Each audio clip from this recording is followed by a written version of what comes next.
पश्चिम बंगाल पंचायत चुनाव में मजलिस-ए-इत्तेहादुल मुस्लिमीन ने अपने उम्मीदवारों की नॉमिनेशन मुकम्मल कर ली है। आपको बता दें कि 8 तारीख को नॉमिनेशन जो है वोटिंग होना है, 8 जुलाई को और 11 जुलाई को चुनाव के नतीजे आने हैं। बता दें एआईएमआईएम चीफ असदुद्दीन ओवैसी महाराष्ट्र के दौरे के बाद खबर आ रही है कि वो पश्चिम बंगाल चुनाव प्रचार के लिए आ सकते हैं। 2024 लोकसभा चुनाव से पहले पंचायत चुनाव बहुत अहम मायने रख रहे हैं सारी पार्टियों के लिए। खासतौर से बात करें अगर पश्चिम बंगाल पंचायत चुनाव में, जिसमें टीएमसी और बीजेपी और कांग्रेस सबके लिए गले की हड्डी साबित होती हुई नजर आ रही है पंचायत चुनाव। आपको बता दें दोस्तों, मजलिस-ए-इत्तेहादुल मुस्लिमीन की तरफ से जो उम्मीदवारों ने चुनाव के मैदान में उतरे और नॉमिनेशन दाखिल किए, मेहनत जोरों शोर से कर रहे हैं। 8 जुलाई को वोटिंग होने और 11 जुलाई को चुनाव के रिजल्ट आने, यानी मजलिस-ए-इत्तेहादुल मुस्लिमीन अपने आप को साबित करने की कोशिश करती हुई नजर आ रही है। अगर पंचायत चुनाव में एआईएमआईएम के कुछ नुमाइंदे जीत करके आते हैं तो यकीनन मजलिस-ए-इत्तेहादुल मुस्लिमीन के ज़मीनी स्तर पर जो कार्यकर्ता है या ज़मीनी स्तर पर पार्टी संगठन है वो काफ़ी मजबूत होगी। ऐसी सूरत में मजलिस-ए-इत्तेहादुल मुस्लिमीन के सुप्रीमो असदुद्दीन ओवैसी चुनावी सभा के लिए पहुंच जाते हैं तो सोने पे सुहागा हो सकता है उम्मीदवारों के लिए। दोस्तों, अगर मजलिस-ए-इत्तेहादुल मुस्लिमीन के सुप्रीमो बैरिस्टर जनाब असदुद्दीन ओवैसी साहब पश्चिम बंगाल पंचायत चुनाव में चुनाव प्रचार के लिए पहुंच जाते हैं तो सियासत का रंग रूप बदल कर रख देंगे। फिर तो मीडिया से लेकर ज़मीनी स्तर पर एक नया शोर शराबा होना शुरू हो जाएगा और यकीनन बंगाल पंचायत चुनाव नेशनल लेवल की राजनीति पर तय करने की जो है बहस शुरू हो जाएगी।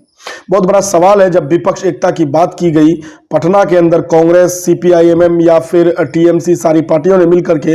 अब बहुत बड़ा चुनौती है इन सारी पार्टियों के लिए कि जब पश्चिम बंगाल में पंचायत चुनाव हो रहे हैं तो क्या एक दूसरे के खिलाफ आरोप प्रत्यारोप लगाएंगे या एक दूसरे के खिलाफ ये लोग फिर से अपनी रामायण गाएंगे या फिर एक दूसरे के खिलाफ सख्त नरम अपनाएंगे या फिर सबके निशाने पर बीजेपी होगी यानी भारतीय जनता पार्टी होगी। फिलहाल बता दें दोस्तों कि पश्चिम बंगाल में कांग्रेस भी अलग चुनाव लड़ रही है और तृणमूल कांग्रेस भी अलग लड़ रही है, सीपीआईएमएल भी अलग चुनाव लड़ रही है और बीजेपी तो पूरे प्रदेश में ही अलग से चुनाव लड़ रही है। लेकिन बड़ा सवाल और बड़ा प्रश्न यहाँ ये खड़ा होता है कि मजलिस-ए-इत्तेहादुल मुस्लिमीन जब इन सब के बीच में अपने उम्मीदवारों को खड़ा करके चुनाव लड़ रही है और अपने आप को साबित करने की कोशिश कर रही है, ऐसी सूरत में क्या सबसे ज़्यादा नुकसान तृणमूल कांग्रेस को, कांग्रेस, सीपीआईएमएल या आईएसएफ को होगा?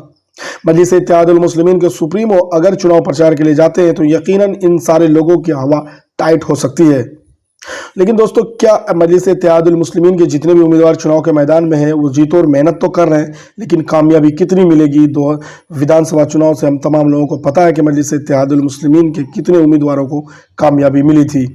कितनी भीड़ इकट्ठा हुई थी। आपको पता है कि हर जगह एआईएमआईएम चुनाव ज़रूर हारती है लेकिन भीड़ को इकट्ठा करने में सफल हो जाती है। बंगाल एक ऐसा राज्य था जहाँ इतनी मुस्लिम आबादी होने के बावजूद भी भीड़ इकट्ठा नहीं हुई और वोट में भी कन्वर्ट नहीं हो पाई, जिसके नतीजे में ये हुआ कि मजलिस-ए-इत्तेहादुल मुस्लिमीन विधानसभा चुनाव में काफ़ी बड़ा नुकसान या यूं कहे कि मुंह के बल ओंधा गिर पड़ी और बड़ी सफलता हासिल नहीं कर सकी।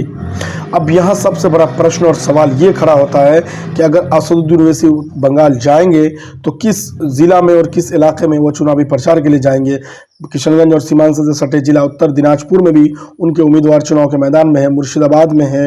आसनसोल में है, तो अलग अलग जगह पर मजलिस-ए-इत्तेहादुल मुस्लिमीन के उम्मीदवार चुनाव के मैदान में है। और किस डिस्ट्रिक्ट में जाकर के वो चुनाव प्रचार करें, कौन कौन सी जगह और कहाँ कहाँ जाएंगे, ये तो आने वाला वक्त पता चलेगा। लेकिन फिलहाल अगर आप नए दोस्त हैं, चैनल को सब्सक्राइब नहीं किए, चैनल को आप सब्सक्राइब कर लीजिए, वीडियो को लाइक कीजिए, शेयर कीजिए, कॉमेंट कीजिए और आने वाले वीडियो का इंतजार कीजिए और कॉमेंट करके इस बारे में हमें जानकारी दीजिए कि आपको कैसी लगी वेस्ट बंगाल यानी बंगाल